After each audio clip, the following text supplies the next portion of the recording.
Човека се изнервил. Нерви се защо? Че вече два пъти и не можах да го дигна. Апсува ли го? Много яко. Препсувай го. Намираме се на НДК и сме на второто по реда си спортно събитие на Елексир, което този път е в колаборация с Ice Pro. Искам да ви кажа, че имаше брутален интерес след първото събитие, така че решихме да го направим втори път. Получихме обратната връзка от супер много хора, че започне да тренират. С една ръка може да си придържаш китката. Ема хубаво, вземи някаква поза, няма желание някакси. Аре машина! Така. Дай, утешителна награда, заповядай. Да. Дай.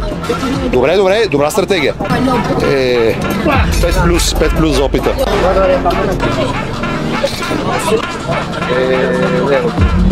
Как се казваш? Какво няма? Вярвай себе си, Васе. Ама искам хубаво да приклекнеш над него, да не се изгърваш, вкарай малко плешка, опъни ръката, опъни така. Браво бе! Браво бе! Еба ти иконата, аз ви казах, аре въртленце, да почерпиш компанията, едно степче, да си разцепите с елексирчето. Разберете, къде ще е следващия ивент на Елексир? Последвай се в социалните мрежи. Elixir.drink.